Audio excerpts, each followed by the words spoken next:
They were not rigging the election, they were fortifying it.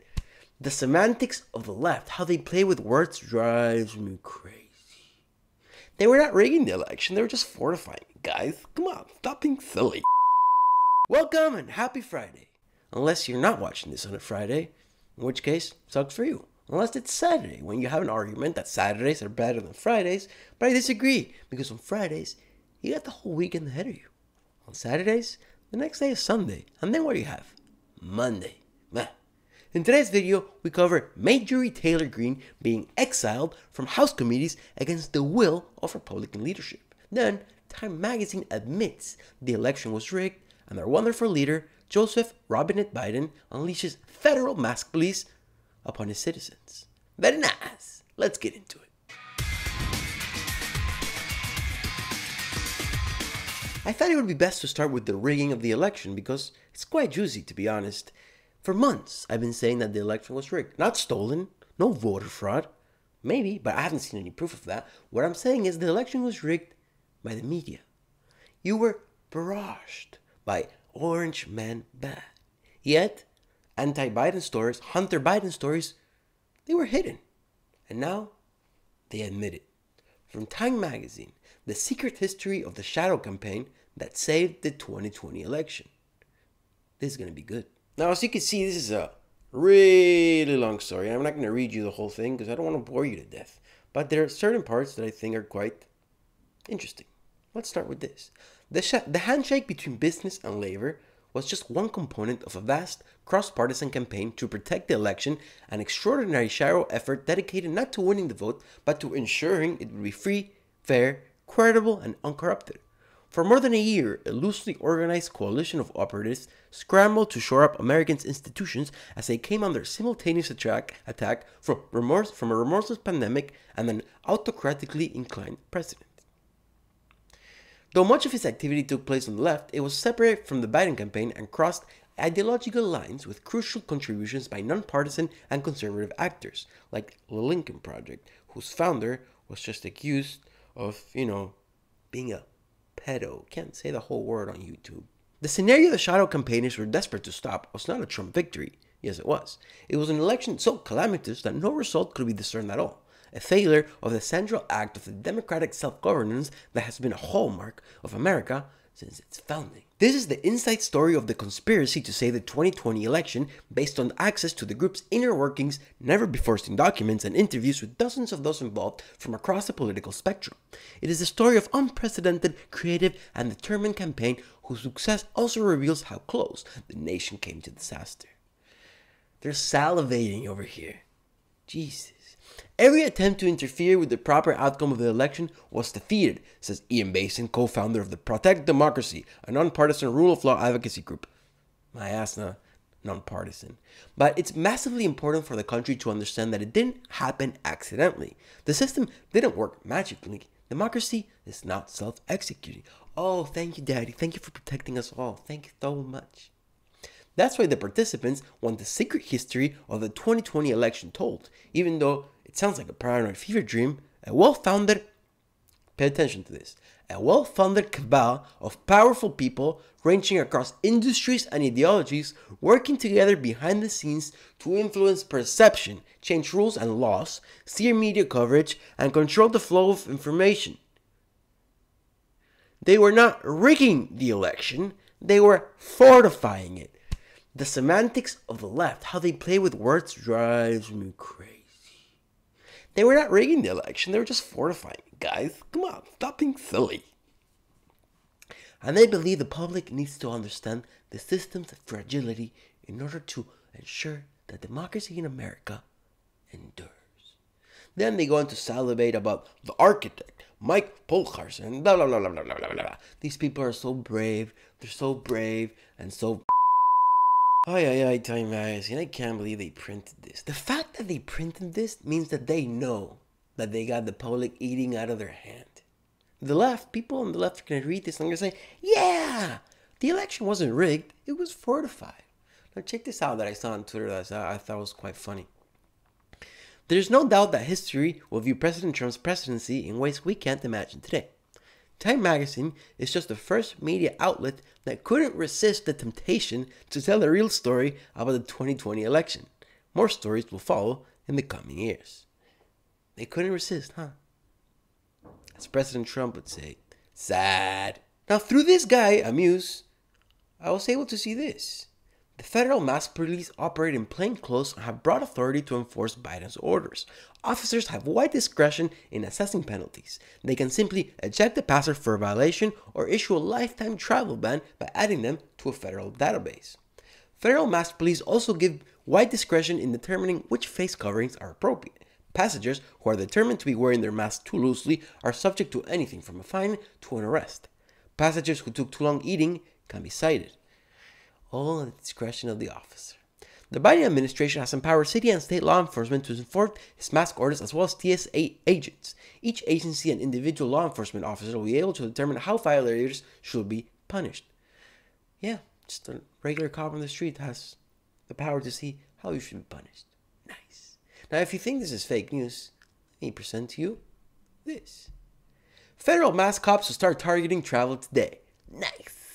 Cue the federal mask cops. Americans are now required to wear masks in planes, trains, buses, subways, taxis, cars, boats, and everywhere. Masks must be of a style approved by the federal government and must be fit properly. Failure to comply will result in being prohibited from traveling, booted from the transit in question, and potential criminal penalties. So you see, this is not fake news.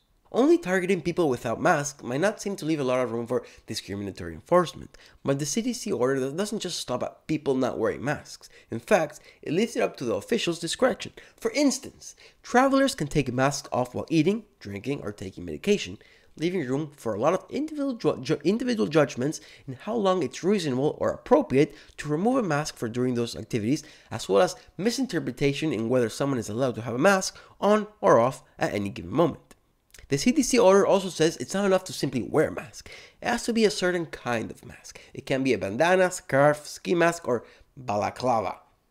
It can't fit too loosely or too lightly. It can't contain an exhalation valve or be made of knitted fabrics, leather, plastic, or vinyl. It can't say Trump. It can't say free speech. It can't say down with Biden. I mean, I'm joking. It probably can, unless the wrong cop sees you. And then they'll have the discretion to tell you, sir, ma'am, non-binary individual, your mask is out of order, and you are going to jail. People were scared of Trump being a fascist and empowering law enforcement to take your rights. It seems to me like it's Executive Joe with its executive orders who's giving more power to the cops, who's having 7,000 members of the military in Washington, D.C. At what cost? Your freedom, maybe, and definitely at least $1 billion. And now we have Representative Majorie Taylor Greene, who was forced to apologize for her beliefs in QAnon, her anti-Semitic beliefs, I'm a Jew, I don't like that stuff. She was forced to apologize for her comments. The thing is, her comments came before she was elected. So, should she be removed from committees once she was elected? Once she was elected and the people that elected her knew about those comments? No, she shouldn't. I don't agree with the comments. Still, I don't think she should be removed from the committees. Let's listen to what she has to say. Taxpayers, their focus. These are the things that I care about deeply. So when we elected President Trump, and then I started seeing things in the news that didn't make sense to me, like Russian collusion, which are conspiracy theories also, and have been proven so. I want to point out that as a Hillary Clinton voter in 2016, I know, shame on me, one of the things that pushed me away from the Democrats and to vote for Trump is the nonsense that she's saying. The Russiagate. It was all bullshit. And I could say, and I could think, okay, if they're just lying to me, then Trump must be not so bad. And then I started paying attention to Trump, and he was not so bad.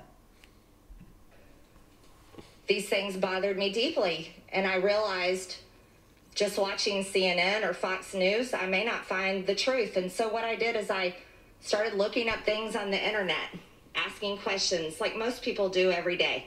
Use Google. And I stumbled across some. She made the mistake of not going to YouTube and typing Gaston the Ginger. So she fell for QAnon. So, reminder, subscribe to the channel, guys. Don't be Majorie Taylor Greene. And this is at the end of 2017 called QAnon. Well, these posts were mainly about this Russian collusion information. A lot of it was some of what I would see on the news at night, and I got very interested in it. So I posted about it on Facebook, I read about it, I talked about it, I asked questions about it, and then more information came from it. But you see, here's the problem. Throughout 2018, because I was upset about things and didn't trust the government really, because the people here weren't doing the things that I thought they should be doing for us, the things that I just told you I cared about. Yeah, And I want you to know, a lot of Americans don't trust our government. And that's sad. The problem with that is, though, is I was allowed to believe things that weren't true, and I would... Not allowed. I think what she meant to say is led to believe. I was led to believe, not allowed.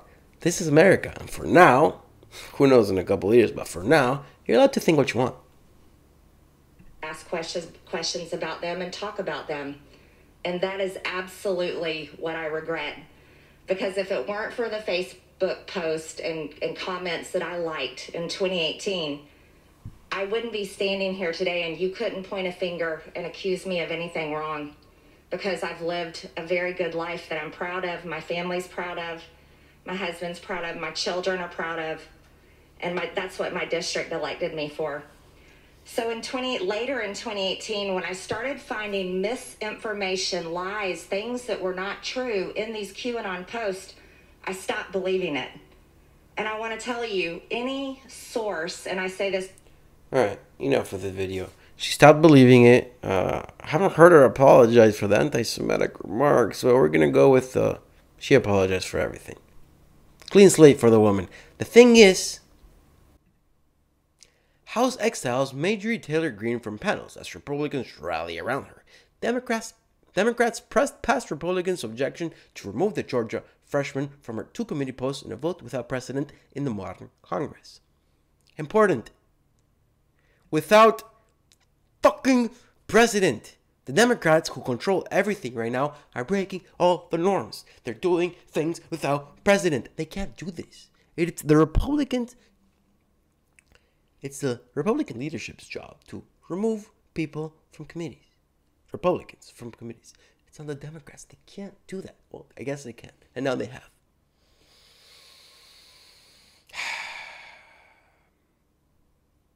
It's going to come bite them in the ass. Because in 2 years, we're going to take the House. I'm not a Republican, but the Democrats are going to lose the majority. Hopefully, they're going to lose the Senate. Hopefully, they're going to lose the presidency in 4 years. And then they open Pandora's box. It is very clear to me now that Democrats control basically everything, the House, the Senate, the executive, the media, they don't care to hide anything anymore. They're breaking the rules. Oh, what are you going to do about it? We've got majority. The media, they're admitting they rigged the election. What are you going to do about it, bro? Complain on Twitter? You'll get banned. Go to Parler. Oops, banned. Build your own country, conservatives. You don't belong here. In this beautiful, beautiful country. Well, fuck that. We're going to keep fighting for our country, and eventually it'll be great again. Thank you for watching. Like, subscribe, comment. It helps. See you next time.